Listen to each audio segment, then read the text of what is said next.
아멘. 네, 함께 읽은 말씀으로 왜 사니? 라고 하는 제목을 가지고 하나님 주시는 은혜를 나누어 보고자 합니다. 우리 앞뒤 좌우에 계신 분들과 이렇게 한번 인사를 할까요? 물음표, 물음표를 놓치지 마세요 라고 한번 인사해 보도록 하겠습니다. 물음표를 놓치지 마세요 라고 인사하겠습니다. 물음표를 놓치지 마세요. 네.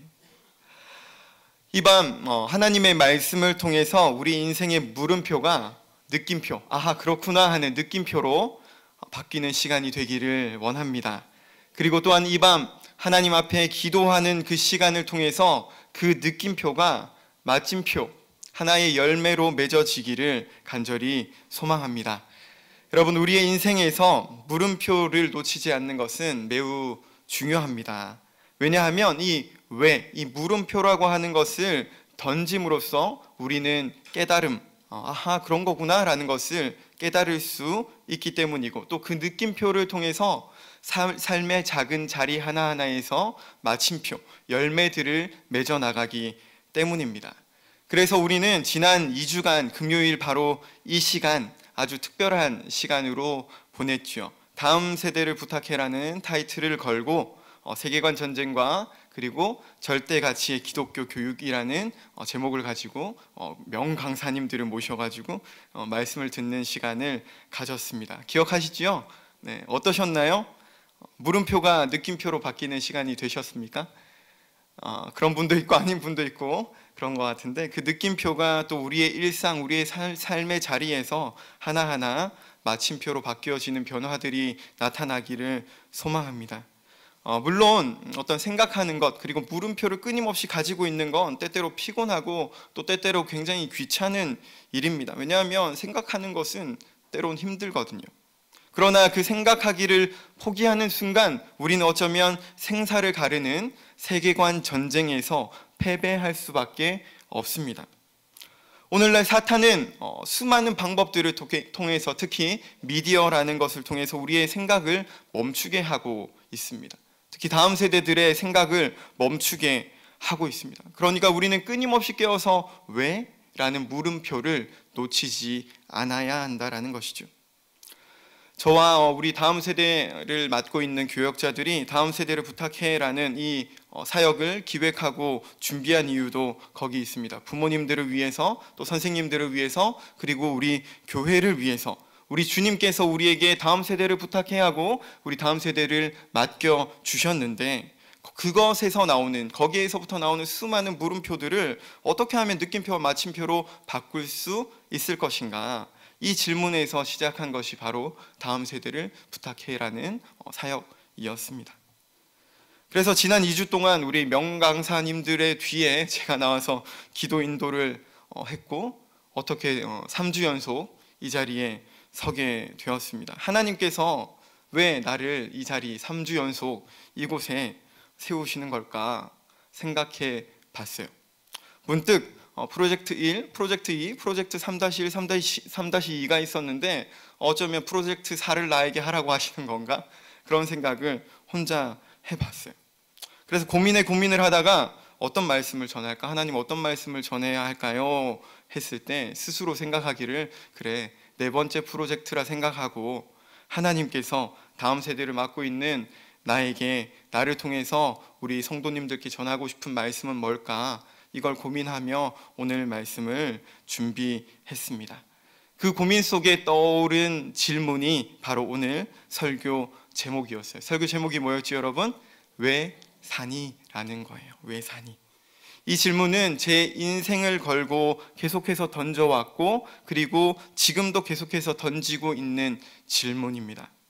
짧은 인생을 살았지만 지금까지 살아오면서 끊임없이 왜? 라는 질문을 던지려고 몸부림 쳐왔고, 그 물음표를 놓치지 않기 위해 몸부림 쳐왔는데, 그 과정에서 중요한 사실을 하나 알게 되었습니다. 이 물음표 중에 가장 중요한 물음표가 하나 있다라는 거예요.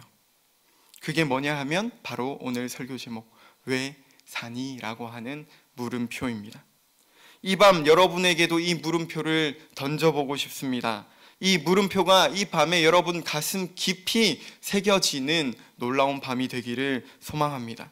그래서 여러분들에게 한번 질문해 보고 싶습니다. 여러분은 왜 사십니까? 여러분이 살아가는 이유는 무엇입니까?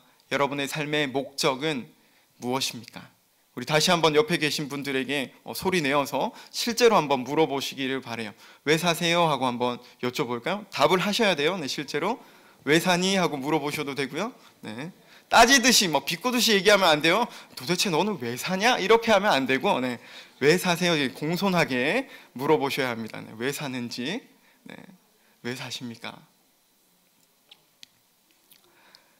네, 굉장히 싸울 것 같은 그런 분위기가 일어나는 이유는 뭔지 모르겠지만 저는 사역의 대부분을 청소년들과 함께 해왔습니다. 지금도 청소년들하고 함께 하고 있고, 그래서 그 청소년들을 만날 때마다, 기회가 날 때마다, 아니 기회를 만들어서라도 이 질문을 계속해서 해요. 그런데 너는 왜 사니? 하고 물어봐요.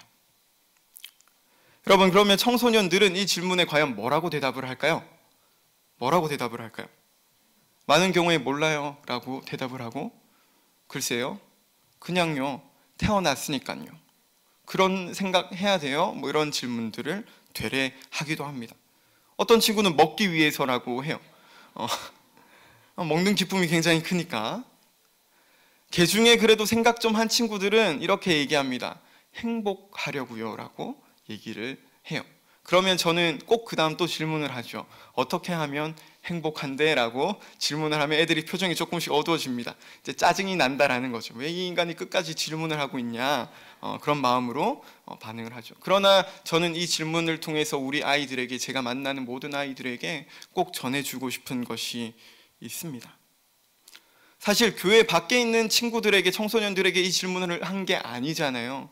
교회 안에 있는 청소년들에게 제가 이 질문을 했을 때 여전히 많은 친구들이 모른다고, 생각 안 해봤다고 얘기를 합니다. 그냥이라고 얘기합니다. 태어났기 때문이라고 합니다. 먹기 위해서라고 합니다. 이게 오늘 우리가 살아가는 이 현실, 오늘이라는 현실의 단적인 모습입니다. 그렇다면 여러분, 다음 세대를 낳아서 다음 세대에게 삶의 본을 보이고 계시는 여러분은 왜 살아가십니까? 우리 입술로 고백하는 것 말고, 지금 옆 사람에게 이야기한 그 이유 말고, 여러분의 삶, 여러분의 그 생활은 이 외산이라는 질문에 대해 뭐라고 대답하고 있나요? 여러분의 삶은, 내 행동은 무엇을 향해 가고 있느냐 하는 것이죠. 같은 질문을 여러분의 가족이나 여러분의 형제, 여러분의 배우자, 여러분의 자녀에게 던진다면 그들은 무엇이라고 대답할까요? 몇 년 전 아주 특별한 자리에서 같은 질문을 던질 기회가 생겼습니다. 저에게 아주 소중한 사람이 결혼을 앞두고 배우자가 될 사람을 저에게 소개해 주는 자리였어요. 저는 그 사람을 그날 처음 만났지만 자주 볼 수 없는 환경에 있고, 또 그 사람이 어떤 사람인지, 어떤 생각을 하며 살아왔는지, 살고 있는지 궁금했어요. 그리고 저에게 있어 소중한 그 사람과 이 사람이 과연 평생 함께 할 사람으로 괜찮은 사람인지, 이런 것들이 궁금했죠. 그래서 저에게 있어 중요한 질문을 아주 정중하게 했습니다. 뭐라고 했을까요? 왜 살아요? 라고 질문을 했어요. 초면에. 근데 정중하게 했어요. 저한테 중요한 질문이라서 꼭 물어보고 싶다고. 이 질문을 받은 그 사람은 민망한 듯이 적잖이 당황한 얼굴로 대답을 했습니다. 저는 숨죽이며 대답을 기다렸죠. 이 사람은 뭐라고 대답을 했을까요? 죽지 못해 산다라고 했어요. 죽여버리고 싶었습니다.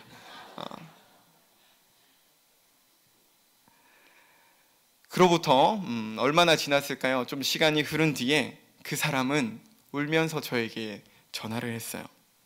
지금껏 살면서 사실 그런 생각을 해본 적이 없었다고, 그런 질문을 자기에게 하는 사람도 없었다고, 그래서 당황한 나머지 그렇게 얘기했다고 했습니다. 그러면서 저에게 한 말이 행복하기 위해서 산다고 했어요. 물론 저는 그 다음 또 질문을 하죠. 어떻게 하면 행복하냐고 질문을 하죠. 속상했습니다. 왜냐하면 이 질문을 받은 그 사람도 교회라는 환경 속에서 자랐거든요. 그런데 단 한 번도 이런 생각을 해본 적이 없었고 또 그 누군가도 이런 질문을 자신에게 한 적이 없었다라는 것이 마치 우리의 현실인 것 같아서 너무 가슴이 아팠습니다. 그래서 지금도 저는 그 사람이 어떻게 하면 행복한 삶을 살 수 있는지 고민하기를 바라고 또 우리 하나님으로부터 답을 얻기를 간절히 바라며 기도하고 있어요.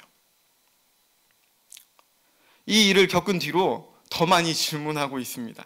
만날 때마다, 기회가 생길 때마다 기회를 만들어서 너는 왜 사니? 당신은 왜 사세요? 라고 질문을 하고 그리고 또 저에게도 질문을 하죠. 왜 사니? 왜 사니? 왜 사니? 적어도 내 주변에 있는 사람들이라도 이 질문 한 번쯤은 하고 살아가도록. 얼마 전에도 사실 어제 저희 학생들을 또 신방을 했습니다. 학교 생활이나 고민, 또 진로 이런 것들 이런저런 이야기들을 주고받으며 자기 안에 있는 힘든 이야기들을 꺼내놓고 나누고 있는데 역시나 또 같이 질문을 할 수 있는 기회가 자연스럽게 주어졌어요. 그래서 너는 왜 사니라고 질문을 했더니 한 친구가 이렇게 얘기했습니다. 대학 가려고요. 왜? 취직해야죠. 왜? 돈 많이 벌어야 되니까요. 왜 돈 많이 벌고 싶은데? 여행 가고 싶거든요. 여행은 왜 가고 싶어? 그러게요. 그냥요. 좋아 보이잖아요.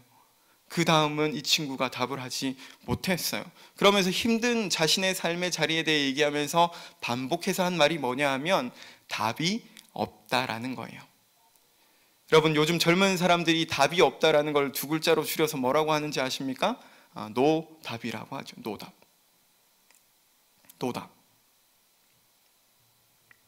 그런데 여러분 중요한 것은 이 노답, 답이 없다라는 이것이 이 시대가 여러분과 우리의 다음 세대에게 던지고 있는 중요한 메시지가 되고 있다라는 것입니다. 무슨 말이냐면 세상은 수많은 미디어와 다양한 방법들을 통해서 우리 다음 세대들에게 그리고 우리에게 심어주고 있는 메시지가 있다라는 거죠. 그게 뭐예요? 세상에 정답은 없어. 네가 가는 길이 정답이야 라고 얘기를 합니다. 네가 좋은 게 그게 정답이야 라고 얘기를 한다는 거죠. 그래서 많은 사람들이 어떻게 살아갑니까? 내가 내 삶의 주인이 되어서 살아갑니다. 혹은 내가 보기에 좋은 무언가가 그 사람의 주인이 되어서 그것을 우상으로 섬기며 살아가고 있습니다. 최근에 뉴스 기사를 보니까 6년 만에 다시 헌법재판소에서 낙태죄, 이 낙태죄가 합헌이냐 아니냐에 대한 이슈가 다시 떠오르고 있더라고요. 핵심은 이거예요. 한 가지는 태아의 생명권이고 또 한 가지는 임신부, 임신을 한 그 여성의 자기 결정권이라는 거예요. 물론 이 낙태죄에 관해서 예외적인 사항들이 법적으로도 만들어져 있어요. 왜냐하면 단순하게 가를 수 없는 심각한 문제나 죄의 문제들이 거기에 도사리고 있는 경우들이 있거든요. 저는 그걸 얘기하는 것이 아니라 이 사안, 단적인 사안 하나에 물어보고 싶은 것, 우리가 놓치지 말아야 할 물음표가 있다는 거죠. 그게 무엇입니까, 여러분? 생명이 과연 사람, 우리가 결정할 수 있는 것이냐 하는 거예요.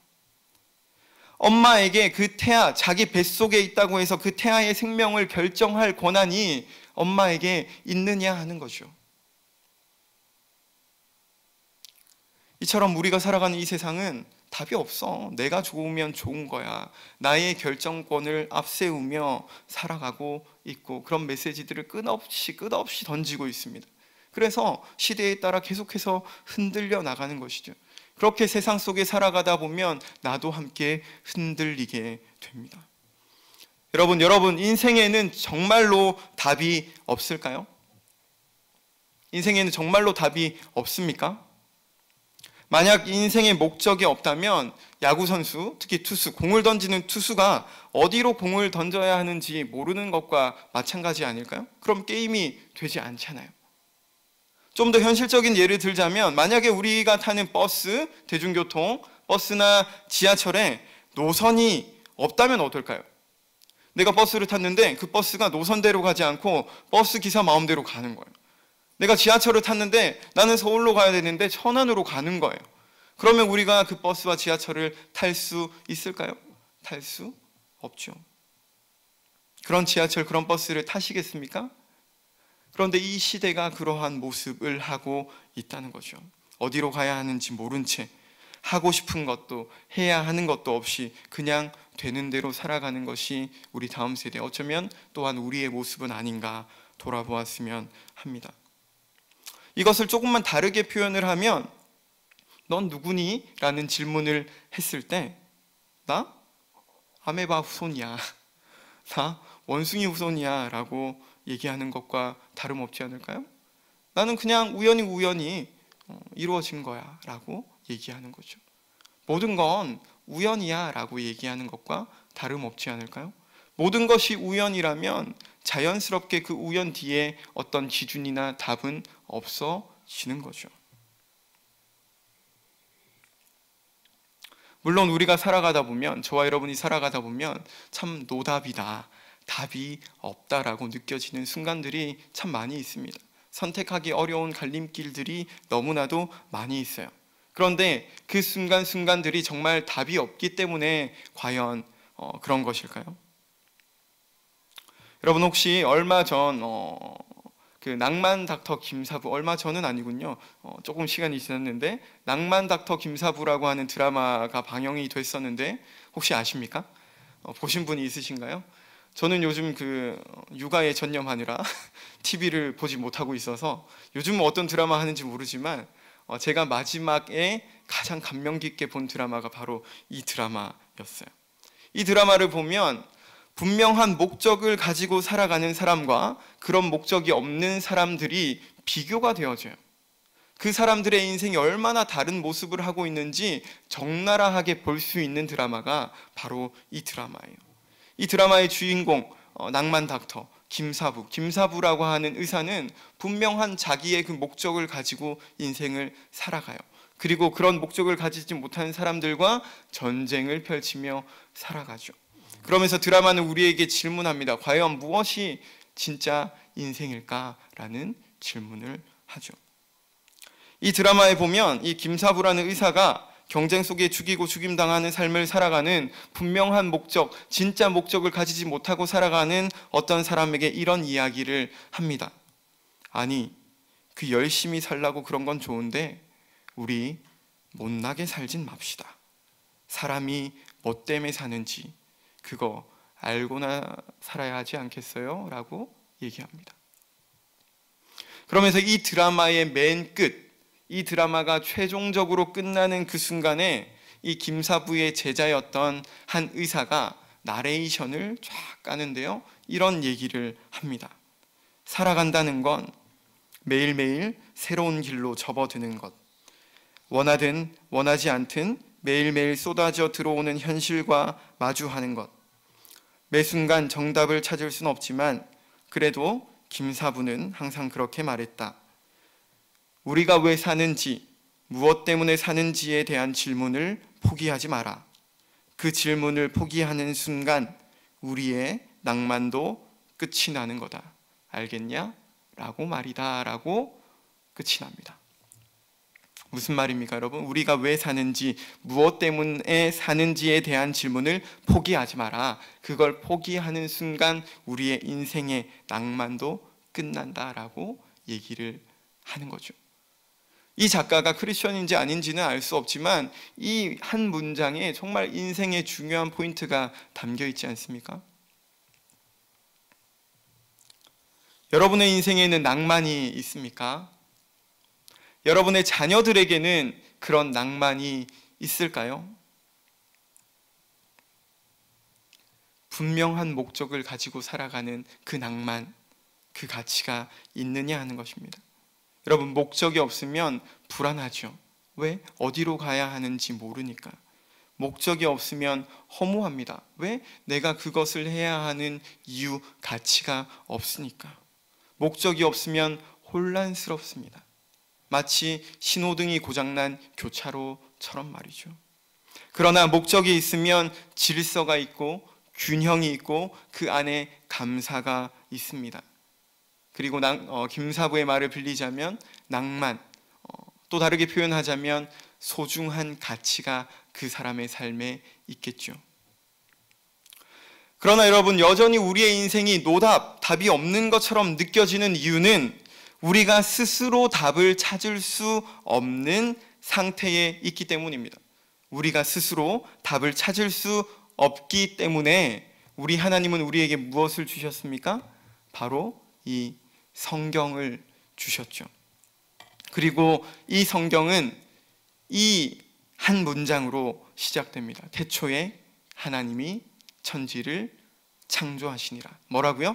태초에 하나님이 천지를 창조하시니라.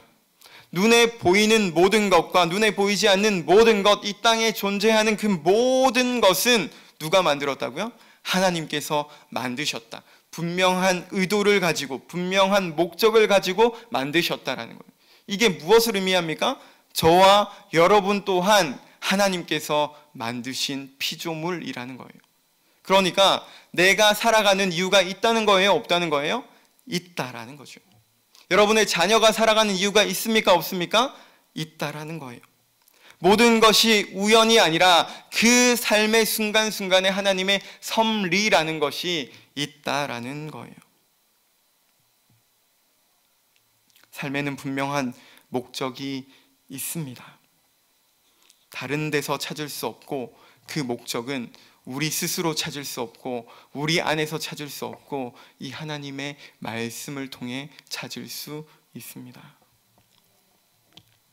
그럼 낭만 닥터의 말을 따라 포기하지 않고 다시 한번 여러분에게 질문해 보겠습니다. 사람은 왜 살죠? 무엇 때문에 삽니까? 저와 여러분이 함께 읽은 오늘 본문 말씀은 이렇게 말씀하고 있죠. 31절 다시 한번 읽어보겠습니다. 시작. 그런즉 너희가 먹든지 마시든지 무엇을 하든지 다 하나님의 영광을 위하여 하라. 아멘. 바로 이것이죠. 오늘 본문이 담겨있는 고린도전서 10장은 우상 숭배를 피하라라는 말씀과 그리고 모든 일을 하나님의 영광을 위해 하라라는 메시지가 담겨 있고 이 메시지의 배후 바탕에는 어떤 메시지가 있냐 하면 그 배경, 그 시대적 배경 속에 우상에게 바쳐진 제물을 먹어야 하나 먹지 말아야 하냐라는 이슈가 배경에 깔려 있어요. 이러한 문제에 대해서 오늘 본문을 쓴 사도 바울은 뭐라고 얘기합니까? 너희가 무엇을 먹든지 마시든지 무엇을 하든지 다 하나님의 영광을 위해서 해라라고 말씀하는 거죠. 어떤 선택을 해야 할지 알지 못할 때 무엇이 답인지 헷갈리는 그 상황 속에서 이렇게도 저렇게도 할 수 없는 어떤 진퇴양난의 상황 속에 수많은 인생의 갈림길 속에서 또 때때로 우리 안에 밀려드는 그 우상 숭배의 유혹 속에 여러분 우상이라 해서 뭔가 이 절하는 그런 것들만 떠올리시지 않죠. 이제는 수많은 그 우상, 때로는 나의 가족이 우상이 될 수도 있죠. 나 자신이 우상이 될 수도 있습니다. 미디어가 우상이 될 수도 있어요. 돈이, 명예가, 성적인 어떤 것들이 내가 중독되어 있는 무언가가 내 삶의 우상일 수 있는 것이죠. 그러한 수많은 유혹 속에 우리가 살아가고 있는데 누구나 모든 사람이 무거운 짐을 지고 살아가는 이 오늘이라는 현실 속에 바울은 말하는 거죠. 뭐라고 얘기합니까? 무엇을 먹든지 마시든지 다 누구 영광을 위해서 하라고요? 하나님 영광을 위해서 하라. 이게 우리의 삶의 목적이다라고 분명하게 말하고 있습니다. 여러분, 매일같이 스스로에게 질문하시기를 바랍니다. 너 도대체 왜 사니? 너 오늘 왜 사니? 이것을 하는 이유는 뭐니? 내가 이것을 해야 하는 이유는 뭐지? 그 왜라는 질문을 끊임없이 스스로에게 던지시기를 바랍니다. 이 질문, 왜 산이라는 이 질문이 여러분 인생의 가장 중요한 질문 중에 하나가 되기를 바랍니다. 웨스트민스터 소유리문답이라는 것을 혹시 들어보셨는지 모르겠습니다. 이 소유리문답은 17세기 영국에서 만들어졌는데 교회가 세속화되어져 가고 또 이 시대적 상황이 교회에 대한 탄압이 일어났을 때에 만들어졌습니다. 성경대로 믿고 성경대로 살기 원하는 개혁주의자들이 초신자, 처음 하나님을 믿은 사람들과 청소년을 위해서 묻고 답하고 교육하기 위해 이 웨스트민스터 소요리 문답이라는 것을 만들었어요. 그런데 107개의 질문으로 구성되어 있는 이 묻고 답하는 이 내용의 첫 번째가 무엇인지 아십니까? 첫 번째 질문이 사람의 죄일 되는 목적은 무엇입니까? 입니다. 사람의 주된 목적은 뭐냐? 이게 첫 번째 질문이에요. 쉽게 말하면 왜 사니? 이게 첫 번째 질문이라는 거죠. 성경대로 믿고 성경대로 살고 싶었던 그 사람들이 다음 세대와 처음 교회에 나온 그 사람들에게 가르치고 싶었던 첫 번째 질문, 첫 번째 대답이 왜 사는지에 대한 대답이었다라는 거예요. 그래서 이 질문은 뭐라고 대답을 합니까? 사람의 주된 목적, 제일 되는 목적, 가장 중요한 목적, 가장 중심되는 목적은 하나님을 영화롭게 하는 것, 그러니까 하나님께 영광 돌리는 것과 그분을 영원토록 즐거워하는 것, 그러니까 그분을 영원토록 사랑하는 것이다라고 얘기합니다. 그런데 여러분, 사실 하나님은 이미 영화로운 분이잖아요. 여기 흰색 종이에 뭔가 흰색으로 더 칠한다고 해서 종이가 더 하얘지는 게 아니잖아요. 하나님은 이미 충분히 영화로운 분, 이미 충분히 영광스러운 분이에요. 그러면 우리가 하나님을 영화롭게 한다는 건 무엇을 말하는 걸까요? 우리가 하나님께 영광 돌린다라는 것은 무엇을 말하는 걸까요? 그것은 바로 빛이신 하나님, 영광스러우신 그 하나님을 내 삶을 통해 비추어 내는 것, 내 삶을 통해 반사해내는 것, 내 삶이 거울이라면 이 거울에 비춰진 모습이 하나님의 형상이 되어야 한다는 것, 하나님의 영광이 되어야 한다는 것, 바로 그 말인 거죠. 우리 교회 엘리베이터에 붙어있는 그 캠페인 문구처럼 말이죠. 세상은 예수님을 보는 게 아니라 예수 믿는 사람을 본다. 여러분 거울 앞에 섰을 때 무엇이 보이십니까? 세상 사람들은 여러분을 보며 무엇을 보고 있습니까? 여러분의 가족들, 여러분의 자녀들은 여러분을 보며 무엇을 보고 있습니까?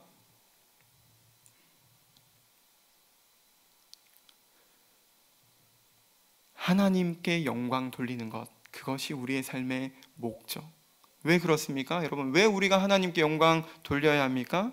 그 이유는 어떤 그 찬양의 가사처럼 나를 지으신 이가 하나님, 나를 부르신 이가 하나님, 나를 보내신 이도 하나님, 나의 나 된 것이 다 하나님의 은혜이기 때문입니다. 무슨 말입니까? 내가 여기 존재하는 이유, 내가 지금 살아가는 이유, 내가 호흡하고 있는 이유, 그 모든 것이 하나님 때문이기 때문에 그분에게 영광을 돌린다는 것이죠.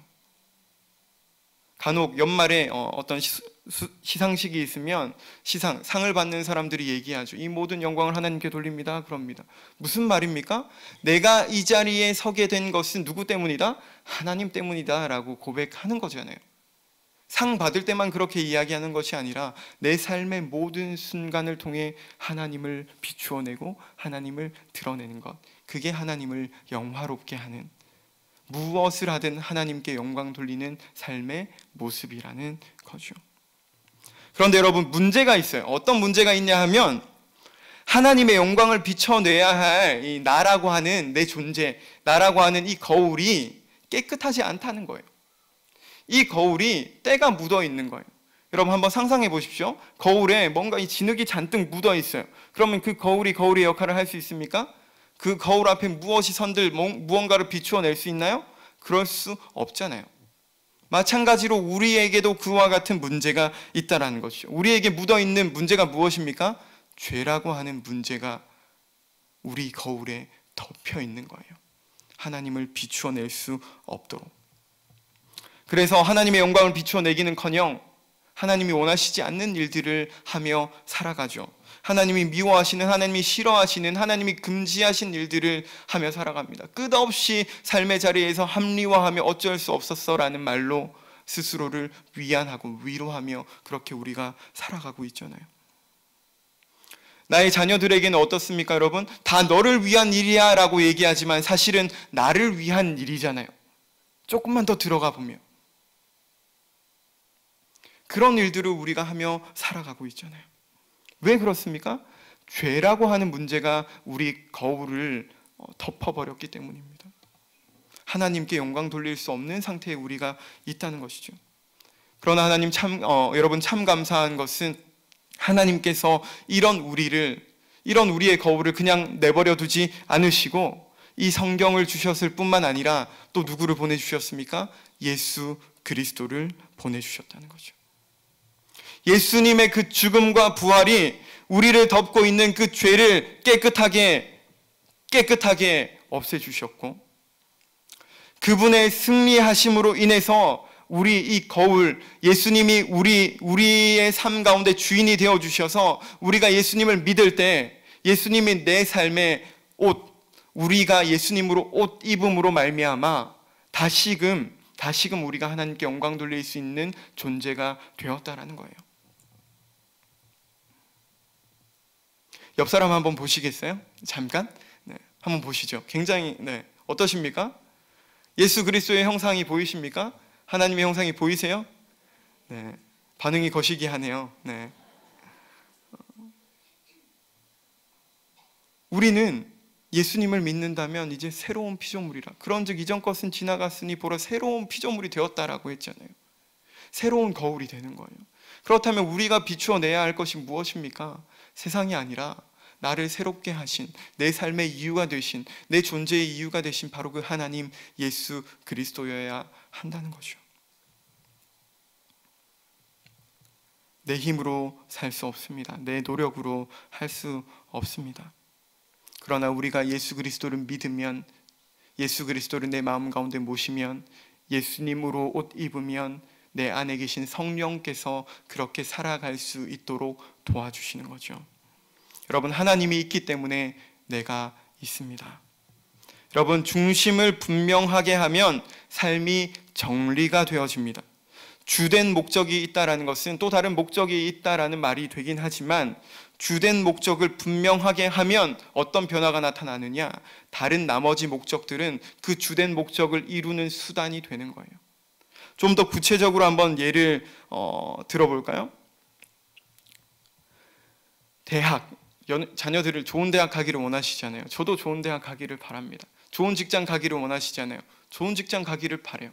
좋은 배우자 만나기를 원하시잖아요. 좋은 배우자 만나기를 원합니다. 그런데 그것이 우리 인생의 주된 목적입니까? 그것이 주된 목적이 되었을 때 어떤 문제가 일어납니까? 우리 청소년들이 대학 간 뒤 이제 뭐지? 이제 어떻게 해야 되지? 이 문제에 빠지는 거예요. 그 내 삶의 주된 목적이었던 그 목적을 이루고 났더니 그 다음 목적이 사라져 버리는 거죠.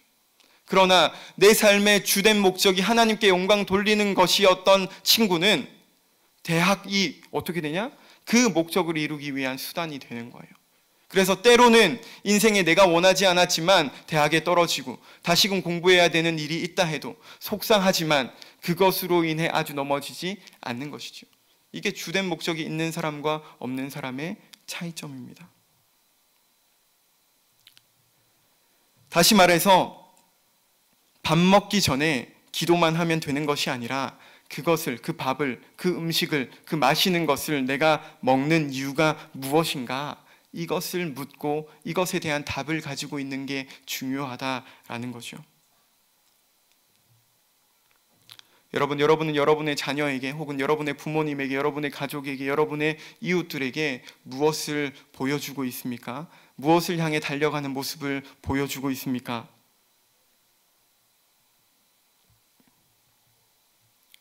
대학, 성적, 취직, 결혼, 출산, 승진, 돈 버는 것, 이런 것들이 내 삶의 주된 목적이 되어버리면 그 뒤에는 어떻게 하실 거예요? 우리 자녀들에게 그것만을 가르친다면 그 뒤에는 어떻게 하실 거예요?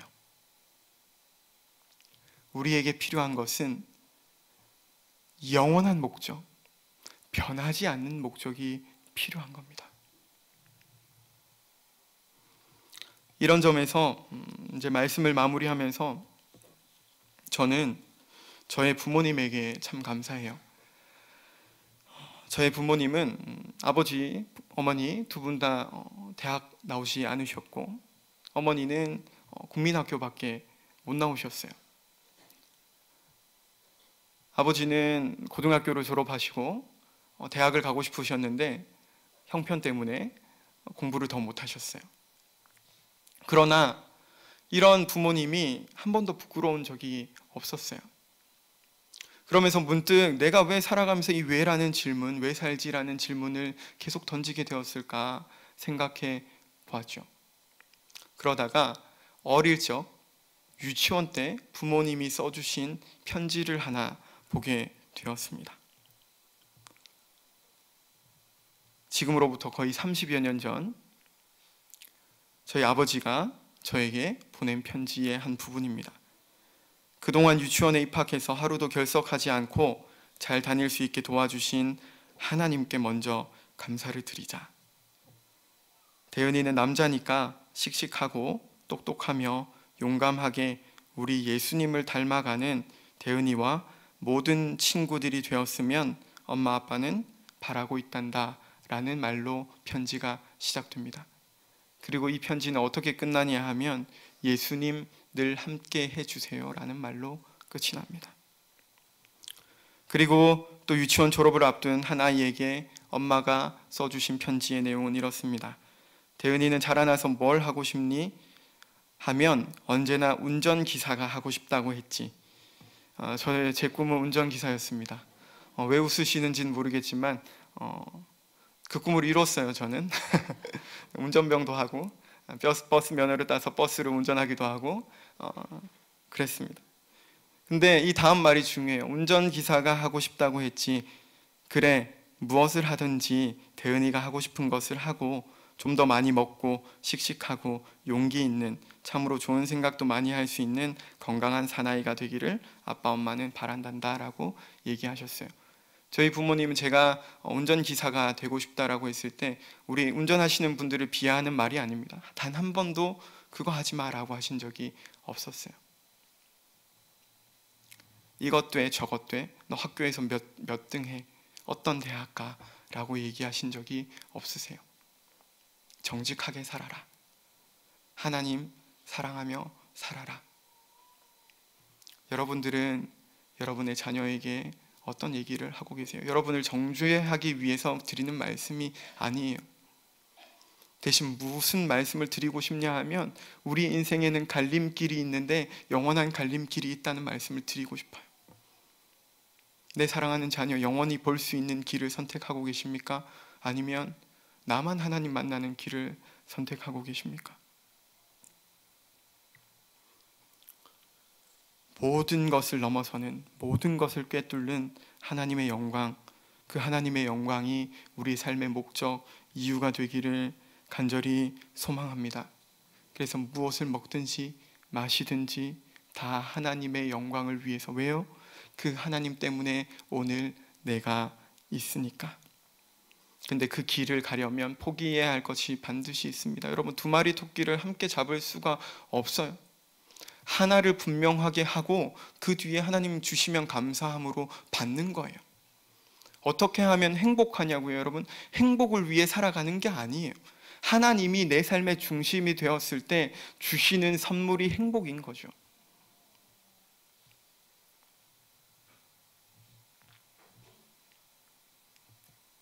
여러분의 자녀가 어떤 직업을 가지느냐, 그것보다 어떤 사람이 되느냐에 더욱 관심을 갖고 그것을 위해 기도하는 저와 여러분 되었으면 좋겠습니다. 그런 선생님들이 되셨으면 좋겠어요. 그런 자녀들이 되셨으면 좋겠어요. 오늘 말씀을 기억하며 또 말씀을 준비하면서 생각난 찬양이 있는데요. 이 찬양 함께 하면서 기도할 제목들도 기도의 자리로 나아가면 좋겠는데, 누구나 무거운 짐을 지고 가는 길 아무도 끝을 알 수 없네. 사랑의 노래는 점점 희미해지고 내일의 두려움은 넘치지만 나는 오늘도 가네. 사랑의 주님이 나를 부르신 그 길, 나의 힘으로는 갈 수 없네. 믿음의 길 위에 주가 예비하시니 십자가 사랑 의지하여 나는 오늘도 가네. 내 삶에서 주의 영광 노래하리. 더 이상 나 버틸 힘이 없어도 모든 상황 끝에 다시 설 때 알게 되리라. 크고 넓은 여호와 하나님 그 영광, 주님, 내가 주님 영광을 위해 살아가기를 원합니다.